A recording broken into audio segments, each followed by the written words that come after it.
R T ಒದವ್ರು ಮಾಡ್ತಿರೋದು ಸರಿ ಇದೆ, ರೂಲ್ಸ್ ಪ್ರಕಾರ ಮಾಡ್ತಾ ಇದ್ದಾರೆ. ಆನ್ಲೈನ್ ಬಂದು ಅನ್ಲೀಗಲ್ಲು ಅಗ್ರಿಗೇಟರು ಸಂಸ್ಥೆಯಿಂದ ನಡೆಸ್ತಾ ಇದ್ದಾರೆ. ಕೇಂದ್ರ ಸರ್ಕಾರ ಆದೇಶ ಹೊರಡಿಸಿದೆ, 100ಕ್ಕೆ 10 ರೂಪಾಯಿ ತೊಗೋಬೇಕು ಅಂತೇಳಿ. ಓಲಾ ಊರ ಒಬ್ಬರು ಕಂಪ್ನಿಯವ್ರಿಗೆ ಖಂಡಿತ ಇದನ್ನು ಸರ್ಕಾರ ನಿಲ್ಲಿಸಬೇಕಾಗ್ತದೆ. 10 ಬಾಡಿಗೆ ಹೊಡೆದ್ರೆ ಇಷ್ಟು, 20 ಬಾಡಿಗೆ ಹೊಡೆದ್ರೆ ಇಷ್ಟು ಅಂಥೇಳಿ ಒಂದು ಆಮಿಷ ಒಡ್ಡಿದ್ರು ಡ್ರೈವರ್ಗಳಿಗೆ. ಈಗ ಮೀಟ್ರಿಗೆ ಪ್ಯಾಸೆಂಜರ್ ಕರೆದ್ರೆ ಬರೋದಿಲ್ಲ. ಓಲಾ ಊಬರ್ ಕಂಪ್ನಿಗಳೇ ಮುಚ್ಚಿಬಿಟ್ರೆ ಈ ಸಮಸ್ಯೆನೇ ಇರಲ್ಲ. ನಾವು ಹೋಗಲ್ಲ, ಅಲ್ಲಿ ಗಲಾಟೆ ಮಾಡಿದ್ರೆ ಇಲ್ಲಿ ಕೇಳಿದ್ರೆ ಪೊಲೀಸ್ ಅವ್ರನ್ನ ಕರೆಸ್ತಾರೆ, ಮತ್ತು ಕೇಸ್ ಹಾಕಿಸಿ ಕೋರ್ಟ್ ಕಳಿಸ್ತಾರೆ. ಸರ್, ಆರ್ಟಿಒದವರು ಆಟೋ ಸೀಸ್ ಮಾಡ್ತಿದ್ದಾರಲ್ಲ, ಇದ್ರ ಬಗ್ಗೆ ನಿಮ್ಮ ಅಭಿಪ್ರಾಯ ತಿಳಿಸಿ. ಇಲ್ಲ, ಆರ್ ಟಿ ಒದವ್ರು ಮಾಡ್ತಿರೋದು ಸರಿ ಇದೆ, ರೂಲ್ಸ್ ಪ್ರಕಾರ ಮಾಡ್ತಾ ಇದ್ದಾರೆ. ಡಾಕ್ಯುಮೆಂಟ್ಸು ಎಲ್ಲ ಚೆಕ್ ಮಾಡ್ತಾ ಇದ್ದಾರೆ. ಡಾಕ್ಯುಮೆಂಟ್ ಚೆಕ್ ಮಾಡೋದು ಕರೆಕ್ಟು. ನಮ್ಮ ಡ್ರೈವರ್ಸ್ಗಳು ಅದನ್ನು ರೂಲ್ಸ್ನ ಫಾಲೋ ಮಾಡ್ಕೋಬೇಕಾಗ್ತದೆ. ಹಾಗಾಗಿ ಈಗ ಆನ್ಲೈನ್ ಆಧಾರಿತ ಅದ್ರ ಬಗ್ಗೆನೂ ಕೇಸ್ ಹಾಕ್ತಾಯಿದ್ರು. ಅದ್ರ ಬಗ್ಗೆ ರಾಮಲಿಂಗಂ ರೆಡ್ಡಿ ಸಚಿವರಿಗೆ ಮಾತಾಡಿದ್ದೀವಿ, ಕಮಿಷನರ್ ಹತ್ರ ಮಾತಾಡಿದ್ದೀವಿ. ಈಗ ಆನ್ಲೈನ್ ಬಂದು ಅನ್ಲೀಗಲ್ಲು ಅಗ್ರಿಗೇಟರು ಸಂಸ್ಥೆಯಿಂದ ನಡೆಸ್ತಾ ಇದ್ದಾರೆ. ಹಾಗಾಗಿ ಅದನ್ನು ಮಾಡಬಾರ್ದು ಅಂಥೇಳಿ ಕೇಸ್ ಹಾಕ್ತಾಯಿದ್ರು. ಮೀಟ್ರ್ ಹಾಕ್ಕೊಂಡೇ ಹೋಗ್ಬೇಕು ಅಂತ. ಈಗ ಅವತ್ತಿಂದನೂ ಇದೆ, ಮೀಟ್ರ್ ಹಾಕ್ಕೊಂಡು ಹೋಗೋದು ಪದ್ಧತಿ ಇದೆ. ಈಗ ಆನ್ಲೈನ್ ಬಂದಿರೋದ್ರಿಂದ ಈಗ ಸಾರ್ವಜನಿಕ ಪ್ರಯಾಣಿಕರು ಅದರಲ್ಲಿ ಹೊಂದಾಣಿಕೆ ಆಗಿದ್ದಾರೆ. ಈಗ ನಮ್ಮಲ್ಲೂ ಕೆಲವೊಂದು ತಪ್ಪುಗಳಿದೆ, ಕರೆದ್ರೆ ಬರೋದಿಲ್ಲ, ಎಕ್ಸಸ್ ಫೇರ್ ಇರ್ತದೆ.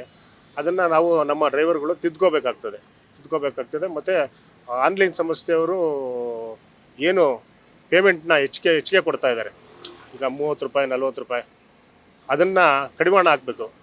5 ರೂಪಾಯಿ 10 ರೂಪಾಯಿ. ಈಗ ಕೇಂದ್ರ ಸರ್ಕಾರ ಆದೇಶ ಹೊರಡಿಸಿದೆ, 100ಕ್ಕೆ 10 ರೂಪಾಯಿ ತೊಗೋಬೇಕು ಅಂಥೇಳಿ. ಅದನ್ನು ಕಡಿವಾಣ ಹಾಕ್ಬೇಕಾಗ್ತದೆ ಸರ್ಕಾರದ್ದು.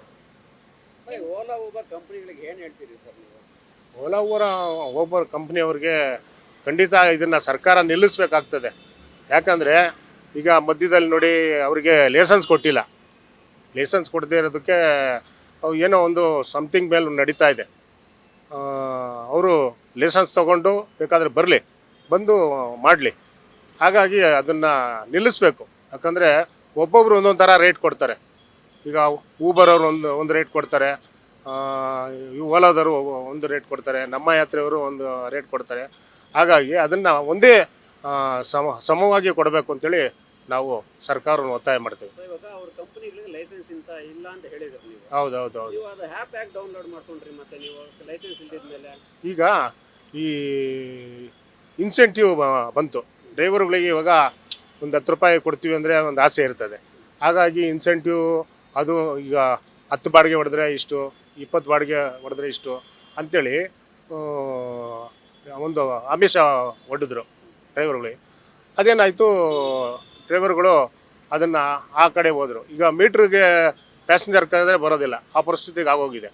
ಹಾಗಾಗಿ ಸರ್ಕಾರ ಇದ್ರ ಬಗ್ಗೆ ಯೋಚನೆ ಮಾಡಿ ಓಲಾ ಊಬರ್ ಕಂಪ್ನಿಗಳೇ ಮುಚ್ಚಿಬಿಟ್ರೆ ಈ ಸಮಸ್ಯೆನೇ ಇರಲ್ಲ ಸರ್. ಇವಾಗ ಆಮಿಷ ಒಡ್ಡಿರೋದಕ್ಕೆ ನಿಮಗೆ ಪ್ರಾಬ್ಲಮ್ ಆಗ್ತಾ ಇದೆಯಾ, ಕಂಪ್ನಿಗಳ ಪ್ರಾಬ್ಲಮ್ ಆಗ್ತಾ ಇದೆಯಾ? ಅಲ್ಲ, ನಮಗೆ ಪ್ರಾಬ್ಲಮ್ಮು. ಈಗ 30 ರೂಪಾಯಿ ತೊಗೊಂಡ್ರೆ 15 ರೂಪಾಯಿ ಅವ್ರು ತೊಗೊತಾರೆ, 15 ರೂಪಾಯಿ ನಮಗೆ ಕೊಡ್ತಾರೆ. ಅವರು ಇದು ಮಾಡ್ತಾ ಇದ್ದಾರೆ. ಹಾಗಾಗಿ ಅದನ್ನು ನಿಲ್ಲಿಸಬೇಕಾಗ್ತದೆ. ಕಂಪ್ನಿಗಳು ನೀವೇನು ಡಿಮ್ಯಾಂಡ್ ಮಾಡ್ತಾ ಇಲ್ಲ ಹೋಗಿ ಅವ್ರಿಗೆ ಈ ಥರ? ಇಲ್ಲ ಸರ್, ನಾವು ಡಿಮ್ಯಾಂಡ್ ಏನು ಮಾಡ್ತಾ ಇಲ್ಲ ಸರ್. ಡಿಮ್ಯಾಂಡ್ ಏನು ಮಾಡ್ತಾ ಇಲ್ಲ, ಸರ್ಕಾರದ ಮೇಲೆ ಒತ್ತಡ ಮಾಡಿ. ಓಲಾ ಊಬರ್ ಇಂದನೇ ಸೀಸ್ ಮಾಡ್ತಾ ಇರೋದು ಅವರು. ಹೌದು. ನೀವು ಕಂಪ್ನಿಗೆ ಹೋಗಿ ಏನಾದರೂ ಮಾತಾಡಬೇಕಲ್ಲ ಅವ್ರ ಹತ್ರ ಏನಾದರೂ ನೀವು?